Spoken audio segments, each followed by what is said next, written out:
PSL season 10 Karachi king और पेशावर ज़ुल्मी के दरमियान बहुत ही ज़बरदस्त मैच देखने को मिला। अगर बात करें तो कराची किंग की, तो कराची किंग ने पहले बैटिंग की। पेशावर ने टॉस जीतकर पहले बॉलिंग करने का फैसला किया। कराची किंग ने बहुत ही ज़बरदस्त बैटिंग की। उन्होंने 20 ओवर पे 237 रन किए और 4 विकेट के नुकसान पे। अगर हम वार्नर की बात करें तो वार्नर ने 86 रन बनाए सिर्फ 50 बॉलों पे, और विनिक ने 72 रन बनाए और 42 बॉलों पे। खुशदिल ने बहुत ही ज़बरदस्त बैटिंग की। उन्होंने सिर्फ 15 बॉलों पे 43 रन बनाए और नेट आउट गए।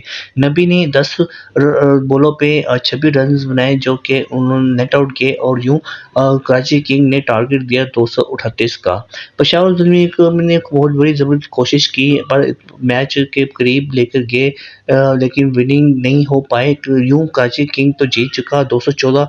पेशावर ज़ुल्मी ने सिर्फ रन बनाए, 5 विकेट नुकसान में। सबसे ज़्यादा बाबर आजम ने, जो कि धुआंधार उन्होंने बैटिंग की, और आज उन्होंने साबित किया कि बाबर आजम बहुत ही बड़े टैलेंटेड प्लेयर हैं, और उन्होंने आज सिर्फ अपने लिए नहीं खेला, टीम के लिए खेला है। यूं Karachi king win bye 23 run से जीत चुका। कराची किंग ने बहुत ही बेहतरीन टीम है और उन्होंने अपना जगह भी बना ली है 4 टीमों के अंदर। You win the by Karachi king का। अब सवाल ये उठता है कि पेशावर ज़ुल्मी अपनी जगह बना पाएगा या नहीं। दोस्तों मुझे लगता है कि पेशावर ज़ुल्मी 4 टीम पे नहीं आएगा। अपनी राय हमें कमेंट्स में लाजिम बताइएगा। चैनल को सब्सक्राइब करें, लाइक करें। अल्लाह हाफिज़।